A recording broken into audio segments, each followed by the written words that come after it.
If you need to know how to make 100% plant-based vegan seafood Alfredo sauce, no dairy, this is delicious, flavorful in every bite. Let's make it. Let's make it. You're gonna love this.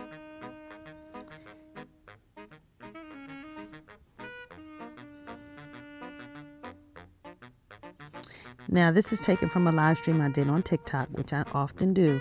So I come over here and I edit it down. But this is what I use. 1 onion, 1 yellow pepper, and 10 garlic cloves. And go ahead and put that into your food processor. I'm using a mini chopper right now. Everybody, if you're going to cook vegan food, you need to have yourself a food processor.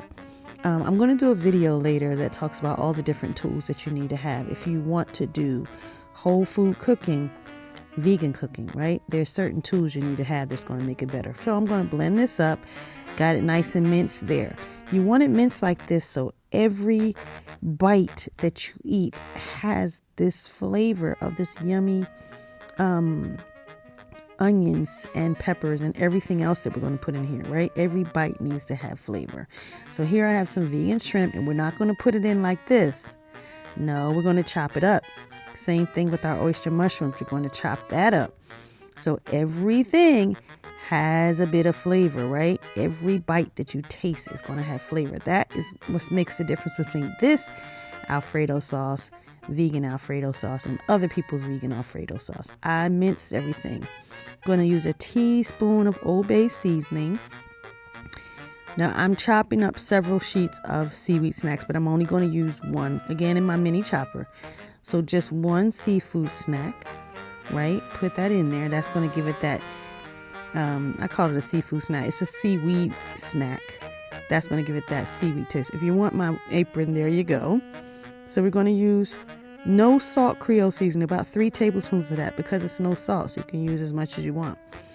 1 tablespoon of mushroom seasoning, and recently I had to pay a little extra in tariffs for that because that comes from Asia, so I was sad about that. But anyway, mix that all up so you have all that flavor going. You see you're sauteing that in your extra virgin olive oil that we started with, but not on high, like on about medium or medium high.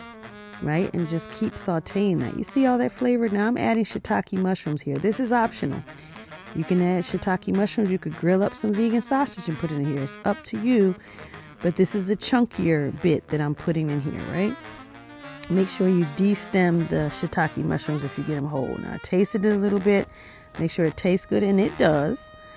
And now we're just going to put in the final step with it, which is 1 can of coconut milk. You could also use coconut cream here, but make sure that it has no sugar in it, right? It just needs to be coconut and water as the ingredients. So then you can go ahead, add about 1/2 cup of water. I usually put it inside of the can that I'm already using so that I make sure I get all of the coconut milk that's in there. And then you're done, right? Use your 1/2 cup of water here. And then you're done. You just go ahead and simmer this for about 15 to 20 minutes on low. That's what simmering means. When you simmer, you cook it on low. And you're ready to put this with some crusty bread or some pasta. I've seen people put corn in Alfredo sauce lately. But this is going to be your Alfredo sauce. And every forkful is going to have a bite. So I want you to give this a try. And this takes under 30 minutes. If you love this, don't forget to like and subscribe to my channel. And you can get my cookbooks, okay? They're at the end of this video, but they're also in the description. Because I also have the recipe inside of there. So nice and yummy. Baby, it was so hot. You can see the steam coming off of it. So it's hard for me to eat. But it was delicious. Very, very, very yummy. So if you're interested in catching my live streams, I'll put it in the description where you can find me live streaming, usually on TikTok. But I switch from channel to channel. But lately it's been on TikTok. Okay, you guys enjoy. And don't forget to pick up my recipe guides if you want to make these things for yourself.